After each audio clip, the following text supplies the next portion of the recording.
Alright, so today I'm going to teach you guys how to figure out the percent composition of chemical formulas. It's actually going to be pretty easy. You guys are going to like it. A little bit easier than the stuff that you guys have been working on so far. So let's get started. So how do you calculate the percent by mass of an element in a compound? It's pretty simple. You literally take the part, divide it by the whole, and then you're going to get your percentage.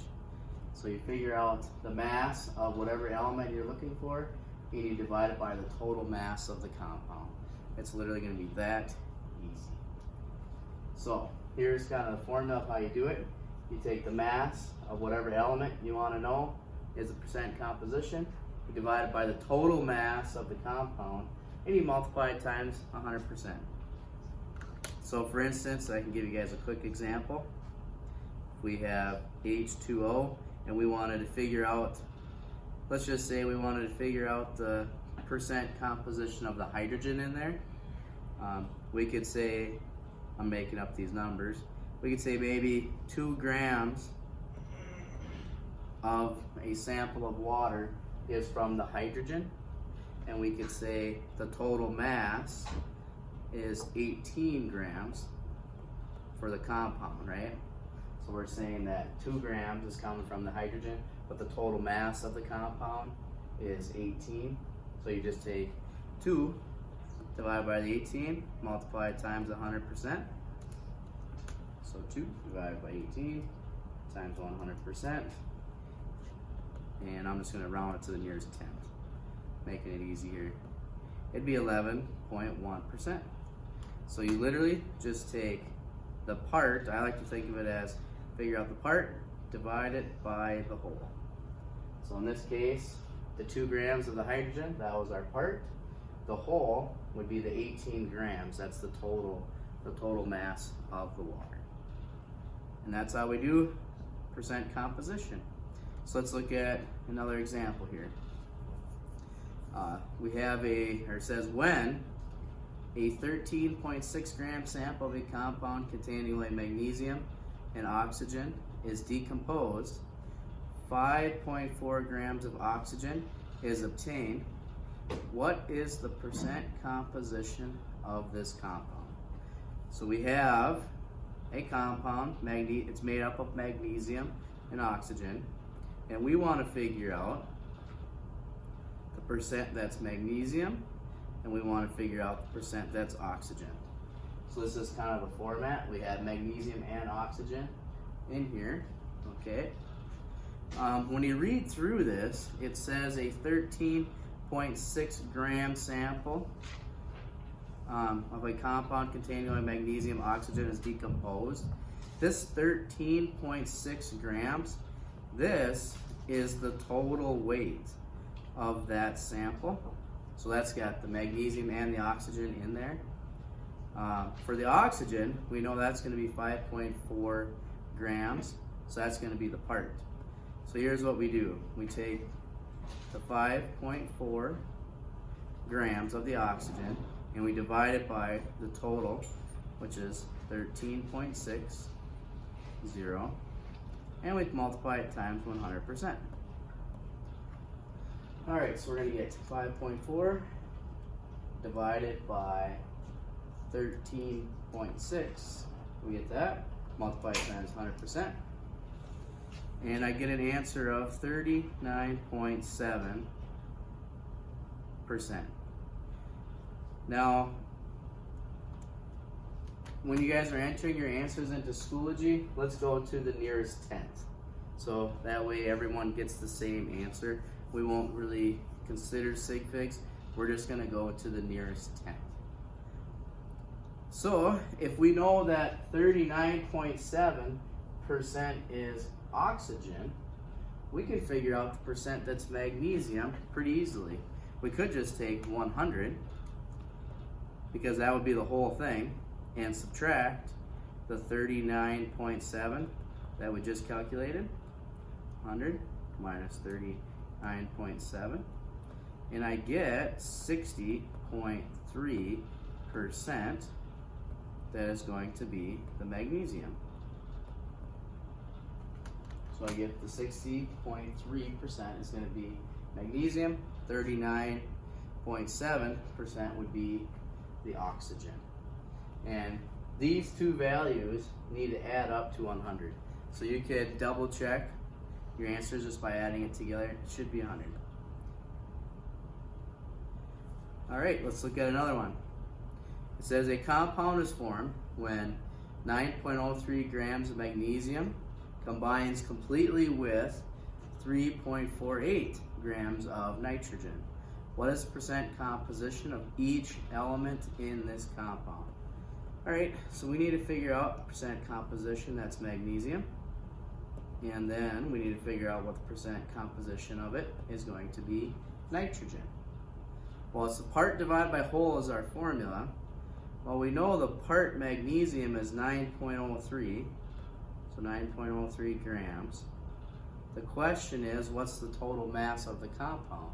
Well, with this problem, we're not directly given the total mass, but, however, we can just add those two values together, and that's going to give us our total. So I'm just going to put that up here. Because it's only made up of magnesium and nitrogen, those are those two values, just add them up.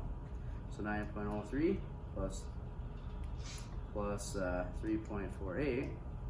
So the total mass is going to be 12.51 grams. So I can plug that number down here and then multiply it times 100%.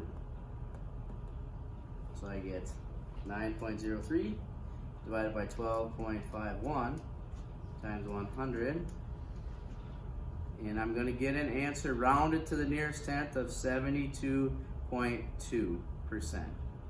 And that's going to be magnesium. And like I was saying, we are going to round to the nearest tenth. That way everyone has the same answers in Schoology and it doesn't mark it wrong. All right, so then for the nitrogen, we could technically take 3.48 divided by 12.51 and multiply it times 100%. We could do that. That would be setting it up. This would be the part divided by the whole times 100%. Or if we know this one, we could just subtract it from 100. That's what I'm going to do because it's easier. I'm going to take 100 minus 72.2 and I get 27.8% nitrogen. So 27.8% is going to be nitrogen. All right, so here's another one of those. I'm going to skip it. I'm going to let you guys do that on your own. And here's another problem where it's just asking, it's giving us the mass data. Again, I'm just going to let you guys do that one on your own as well. All right, so now let's look at how to calculate percent composition from just looking at the chemical formula. So let's just say, well, these last ones, we were looking at mass data. This was done in a lab. They figured out, okay, well, in this sample, it was, X amount of grams was this, X amounts of grams was that. Which you guys will do a lab on this later on. But what if we don't do a lab and we know the chemical formula? We can figure out the percent composition just by looking at the formula. It's actually not bad. What you do is you consider the mass of each element in 1 mole of a compound. So if it's hydrogen, that'd be 1. This is the molar mass stuff. And you divide it by the total molar mass, times it by 100%. So it's really not too bad. So let me show you with this problem how it works. We have C3H8. This is going to be the fuel commonly used in gas grills. It is one of the compounds obtained from petroleum. Calculate the percent composition of propane. All right, so we have C3H8. I'm going to show you my system to figure out the percent composition. It works pretty good. So from the carbon, or the mass from the carbon would be 3 times 12, which is going to be 36. So that is the mass, or the molar mass, right? I could say grams per mole if I have 1 mole of it. So if I have 1 mole of propane, I'm getting 36 grams from the carbon. I could do the same for the hydrogen. You just look at the molar mass. I have 8 hydrogens, so then 8 times 1, this would be 8 grams per mole from those hydrogens. Okay, so then the total is going to be 44 grams per mole. So this is the total molar mass of propane. Now, because this is the total, 36 is the part of carbon, 8 is the part from the hydrogen. You can probably see where I'm going with this. We just take the part, divide by the whole, times 100%. Take the part, divide by the whole, multiply times 100%. So that's kind of why I break it down and do it this way. All right, so then over here, I'm gonna go percent carbon. To figure out percent carbon, you just take 36, that's the part, divided by the whole, 44, and then you multiply it times 100%.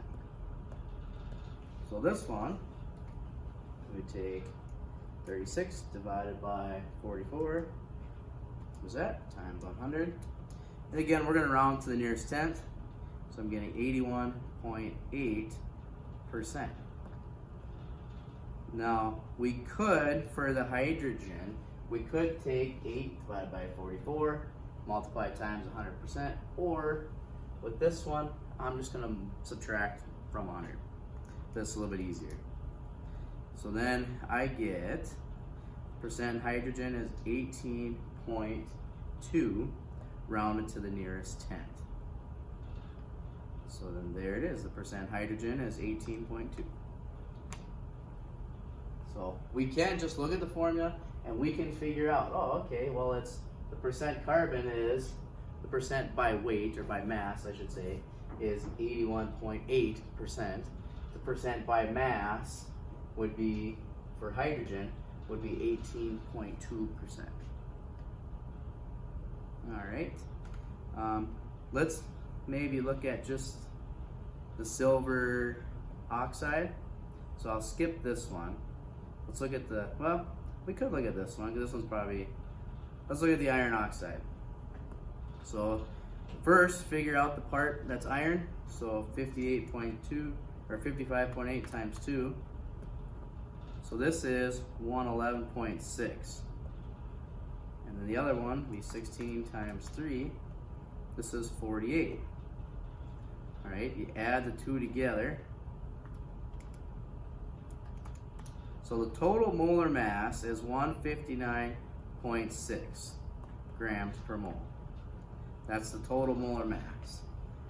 But again, we want to figure out the percent of the iron and the oxygen by mass. So here's the part divided by the whole. Here's the part divided by the whole. Multiply times 100%. So I'm just going to do that. I'm going to say percent iron and then percent oxygen. So you just take the part, divided by the whole, 159.6 times 100%.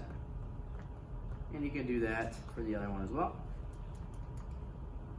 Divided by 159.6 times 100. All right, now I get a value of 69.9%. And that's going to be iron. And I could just minus that from 100 to get the percent oxygen. In this case, it's 30.1%. All right. This one's going to be the same. Figure out your parts from oxygen, or from silver and oxygen. Figure out the total molar mass. Go through the calculation. It's really not too terrible. Okay. This is the same type of problem. If you guys want to practice this one on your own, you can. You just figure out your part, divide by the whole. Oop, I will do a caution on this one here though. When you do the part divided by the whole, you have a nitrogen here and you have a nitrogen here. So make sure both of those are included when you do the percent composition on that. All right, so we can use percent composition as a conversion factor. So if we know the percent composition, we can figure out the mass or the number of grams of any element. Just like if we have 81.8% carbon, we know that is the percent composition of propane. And if we had an 82 gram sample of it, we could figure out those masses. And I could do that for you real quick. So let's just say we have an 82 gram sample of C3H8. And let's just say we wanted to know the mass of carbon that was in that sample, and we wanted to know the mass of hydrogen in that sample. You just take that 82.0 grams and then you multiply it times the percentage. So in this case, for the percent that's carbon, it'd be 0.818. And you do have to convert it back to a decimal. So 82 times 0.818. And then I get 67. And let's go with 3 sig figs, 67.1 grams. So if I have an 82 gram sample of propane, I know that 67.1 grams of it is carbon. We can repeat that calculation for the hydrogen. So we can take this and multiply it times that other percentage. In this case, it's 0.18. When you convert it back, so 0.18. And so I'll take 82 times 0.18, and I get a value of 14.8 when I round it to 3 significant figures. What you should notice is that this value and this value should add together and give you approximately that 82. And they do. Okay. So let's try another one. Let's say we want to calculate the grams of oxygen in a 90 gram sample of, we have dichlorine monoxide. So what we need to do, because we're interested in the oxygen, we have to figure out the percent composition of the oxygen. So over here, I'll do the percent composition. First start there, times 2. I get 71 plus the 16. So 71 plus 16. This is 87. So the total is 87. The part that's oxygen would be 16. So 16 divided by 87 times 100. So percent oxygen is going to be 18.4. Okay, so I know that 18.4% is going to be from the oxygen. So now I can just take this value, well, change it to a decimal, and multiply it times the 90. So I can just take 90.0 grams, that's our sample, multiply it times that percentage, and that'll tell you exactly what it is. All right, so it ends up being 16 point, and I have with 3 sig figs, 16.6 grams. That is going to be oxygen. So that's actually kind of neat. We can be given a sample, and then we can figure out, okay, so we have 90 grams of it. We know how to do percent composition, so we can figure out exactly what the mass is. In this case, it's 16.6 grams is going to be of oxygen. If you want to know the chlorine, you could take it a step further, and you could just take 90 minus 16.6, and you could figure out the mass of the chlorine in that sample. All right, and that wraps up what we're going to do with the percent composition. We're going to use that as kind of a small piece to a bigger puzzle. When we pick up next time, we're going to talk about empirical formulas.